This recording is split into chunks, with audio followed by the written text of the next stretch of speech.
installing this Aqua One Aqua Sys. Let's get going. This is where the aquarium is going. There's a PowerPoint right here, which is the primary consideration of installing an aquarium. And now we're just going to, piece by piece, show you how to put this particular tank together and just teach you the rules and the do's and don'ts to give you an idea if you're in a similar situation that you need to assemble So the something plumbing like for these tanks, there is a overflow, there is a water inlet, and then there's the return. So yeah, you want to get it down in there. So what we're doing now is just tipping water into here, and then we've got the emergency drain, which is connected to this pipe here. Then we've got the middle one is connected to the pump. So it goes from the pump, and that's going to come out of here, and that's the middle. And then the one on the far side is connecting to this one. Just making sure there's no dribbles, which at this stage there's not. And it's good to do that with your drum of RO, because we always put RO in first. So if there was going to be a little dribble, it gets a dribble with the RO, not the salt, which is nice because RO is not destructive like salt. So that all looks good. There's no leaks. And then you can use this tap here to increase or decrease the pressure on that pipe, which will change the sound. And when you first turn these tanks on, they tend to be a little bit noisy, and then they get quiet as you play with that tap. So we're looking at getting corals in this aquarium. So one thing that we're going to have to monitor is temperature, because this tank has a heater, and the heater will be very efficient at keeping the temperature up to 25 degrees, which will be perfect. But the heater can't make the temperature go down. So there is also underfloor heating in this house, which shouldn't really be a problem because it's probably not going to be set above, say, 24, 25 degrees anyway. So that's probably not a problem. And that just means that if the floor heater's on, probably the aquarium heater's not really going to have to do much. Now, where it is a problem is if your tank's too hot. So this is a very well air-conditioned house, and heat may not be a problem, but when it tends to be a problem is when you're on holidays. So this is something to be aware of, because what you don't want to do is go on a lovely holiday during Christmas when it's really hot here in Australia and come back to cooked fish. So it's not really the fish that are the problem, it's really the corals that are the problem. So your two options are, number one, get a chiller. Now, a chiller needs to physically be somewhere because that's like a small fridge. So you need to figure out where you're going to put it, whether it goes through to outside, whether it goes into a storage cupboard here, whether a magic shelf gets built on top for a chiller. These are all options if you find you need to. The other thing that's relatively effective is just grabbing yourself a fan that clips onto the side of the tank and blows across the surface of the tank, and potentially one for the sump. Now, this is only really required for your super hot days. But once again, when you're home and your aircon's on, maybe no problem, but just be aware that when you have the problem is when you're on holidays and you forgot all about the fact that the tank gets too hot and your aircon's not on and so forth. So this is something to be very, very aware of, is holiday time. Holiday time, what are you going to do to keep the tank cool? Are you going to put a chiller on just for the holidays?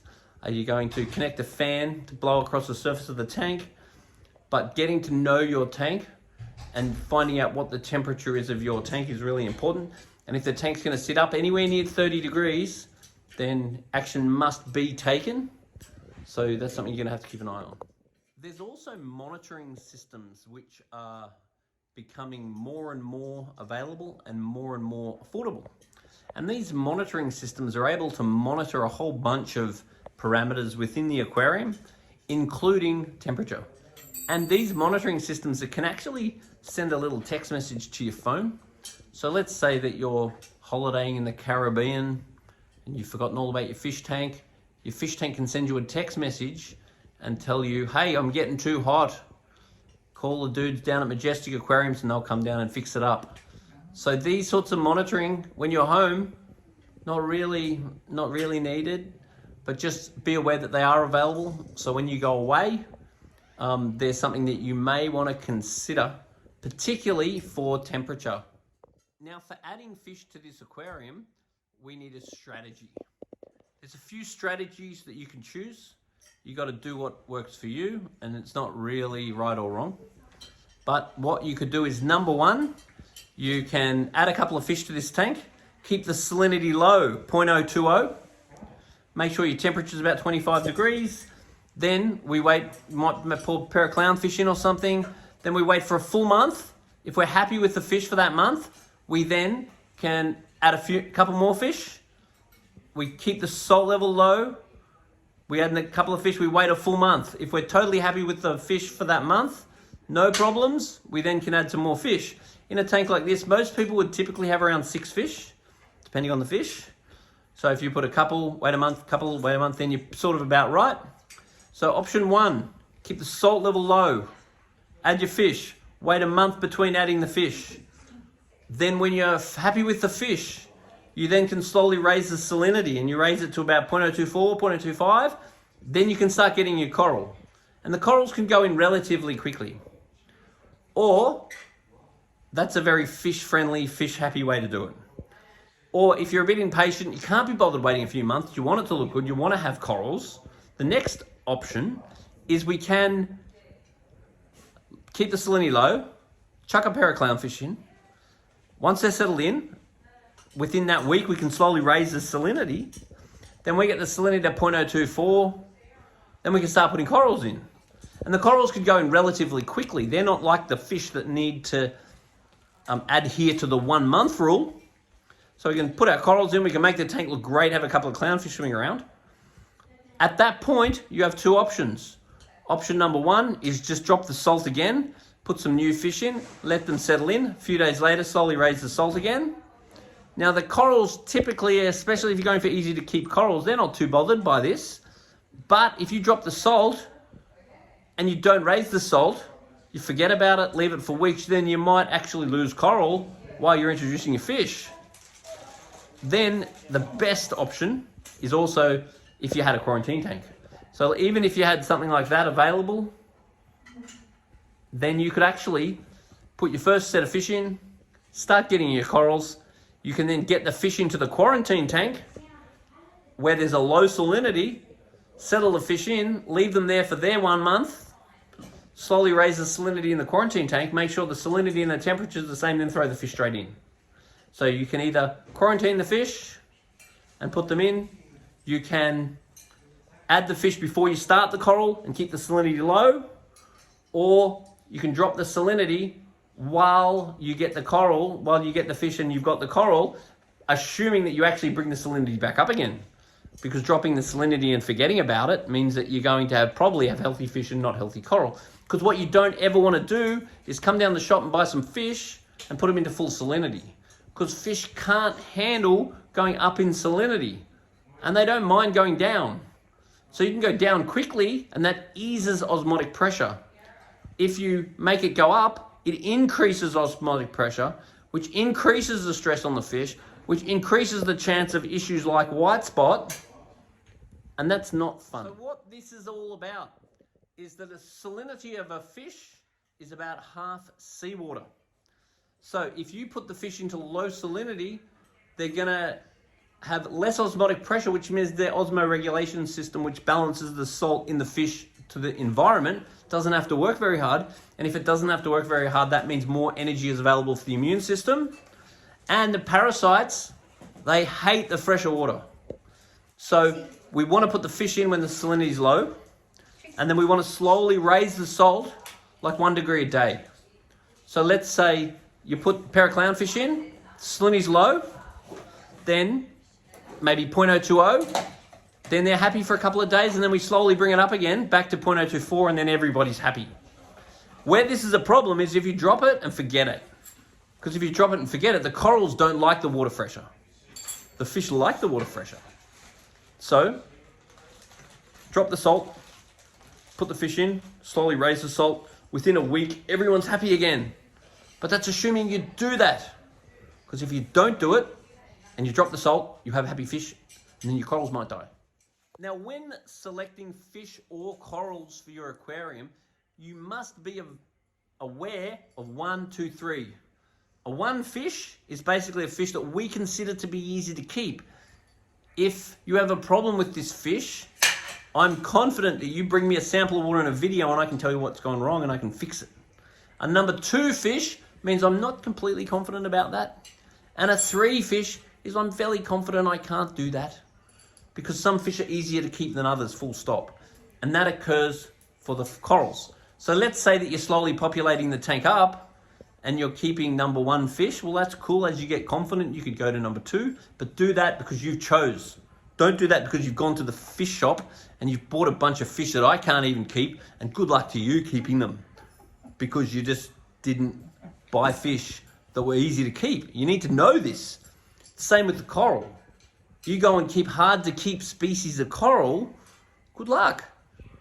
Easy to keep species of coral is what you want. So even if you are doing your salinity up and down at the start and you're too impatient to wait for coral, then if you are going to buy coral, make sure they're not expensive ones and make sure they're easy to keep. Corellas, fluffies, leathers, zonanthus. Even if you are putting the salt up and down there, they're normally fine. Don't go straight for SPS because the salinity up and down is probably going to affect them. So just be aware with your fish and be aware of your coral. Every time you buy one, is it a 1? The fish at Majestic Aquariums already say it on it. But what you want to do is bring us a video of your tank and ask us, is this a number 1 coral? Is it a number 2 or is it a number 3? If it's a number 1, then you can expect it's going to do well unless something goes wrong. A number 2 means that you're taking a gamble. Number 3 means you're really taking a gamble. And you want to educate yourself and ask that question every time. When it comes to placing corals on rock like this, so this is obviously artificial rock.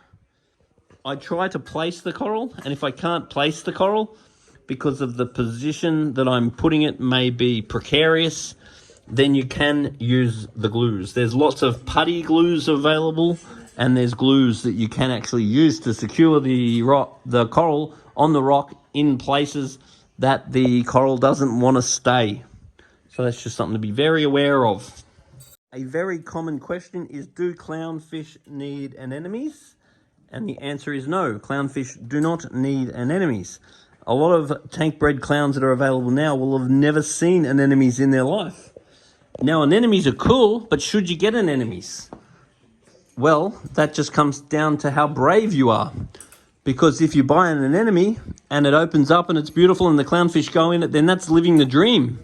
But if the anemone wanders around the tank, gets jammed in your filter, and eventually gets stuck in your pump, you'll wish you never got it because it will poison your tank. So an anemone is something you definitely want to think twice about because the anemones can move, whereas the corals are easier because they'll stay put. If the anemone wanders around, it may wander into trouble. I've just put the power head on just to give good water circulation in this tank. And we have the heater just in the back there. Now this is a very fancy heater, this one. This is an Aqua L Platinum, and there's a button on the top, and you can hit the button to turn up or down the setting, and then whatever it's set for, if the light is one color, that means the temperature is correct as far as the heat is concerned. If it's going like this, the light going up like that, it means it's heating. If it's flashing, that means your tank's too hot. So when you look into the cupboard, particularly if the cupboard's dark, you can usually quite easily see what the heater's doing because the heater will communicate with you. But remember, the heater has a thermostat in it, but a thermostat is not a thermometer. You need to make sure you have a thermometer, and this is the thing you trust to tell you the temperature. That one sets the temperature. And remember, the heater can heat the water, but the heater is not a chiller. It is not responsible for cooling the water. So now we're just mounting the lights. These are very fancy lights. I'm a big fan of these lights, and they're completely controllable via your app, and they're about as good as lights get, these ones. Now, if you've got a cat, there's no reason to be concerned about the cat jumping in the fish tank, because the cat's usually not as stupid as you think it is. So if you just get the cat and then you get it up here and you show it that that's water, that's all it really requires to not ever screw with the water, because cats are not natural predators of fish, and generally the cat is not going to want to get all wet. So therefore the cat is no problem to the fish. Generally. So whenever a pump makes this annoying noise, all you need to do is push it down in the water, and bingo, the annoying noise is gone. But we want to have it at a level that's going to agitate the surface, because the job of the pump is to create gas exchange. So we don't want it so far down that it doesn't break the surface, and we don't want it so high up that it makes that annoying noise. Now, just a quick pro tip. It's a really good idea to angle your outlets before you turn your pump on. Otherwise, when you turn your pump on, it sprays everywhere, which is really good fun. But when you get your pump going, what you're really wanting is surface agitation. So you can see that this is creating really, really good surface agitation. So you want to angle it to make sure that the surface is beautifully agitated like this. Now, when you're checking your salt level, a lot of people will use something like this. This is just a hydrometer.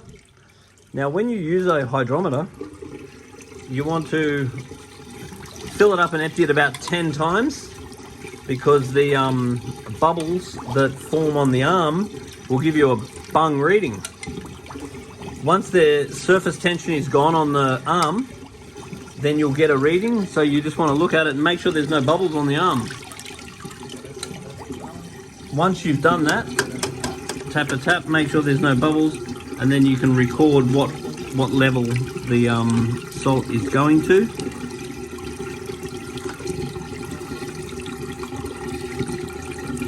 So natural seawater is typically around 1.025, and we want it a little bit lower than that. So adding a bit of RO water would be advisable before putting fish in.